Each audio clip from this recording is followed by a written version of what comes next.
Ekitabangawo ku Paalamenti y'eggwanga kwe kukwatirira kw'oluseregende lwa mmotoka z'ababaka n'abakozi mu kifo kino. Poliisi bwe badde ekebera abayingira awatali kuleka kyezinze.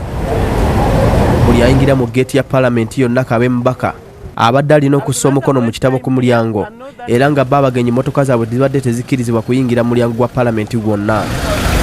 Abasirikale ba poliisi abakutte emigemerawala bayiriddwa ku miryango eno ng'abakebera bwe bakola ogwabwe.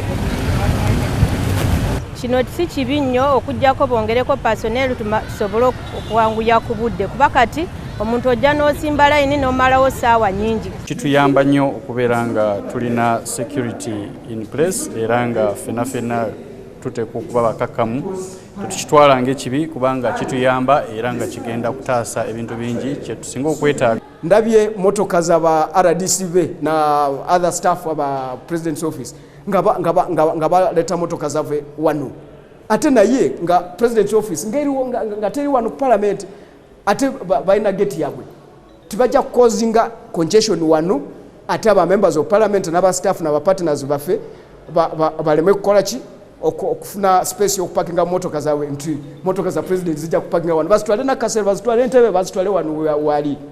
Buno bwe bukodyo obupya poliisi ku Paalamenti bwe yaleesewo oluvannyuma lw'abavubuka ababiri okuyingiza obubizzi obubiri mu Paalamenti bwe baali beekalakasa olw'obuli bw'enguzi obufumbekedde mu babaka ba Paalamenti ne gavumenti. Omwogezi wa Paalamenti Helen Kaweesa ategeezezza nti kino bakikola nga beerinda butujju. Jeno Kayihura yajja n'atutegeeza nti bagenda kwongera ebyokwerinda wano ku Paalamenti ne tufuna era office namba ekulibwa commandant mulamba wano ku Paalamenti.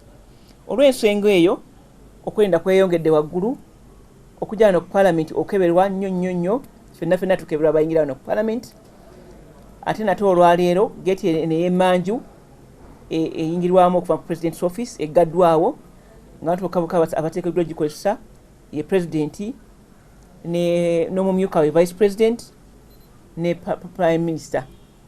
Abantu bonna bala bakola mu President's Office bonna kati okuyingira okugenda okukola bayita muguno omulyango omunene ogwa poliisi ogwa Paalamenti. Rachel Nakasi yakusakidde eggulu eno ku lwa Bukedde TV.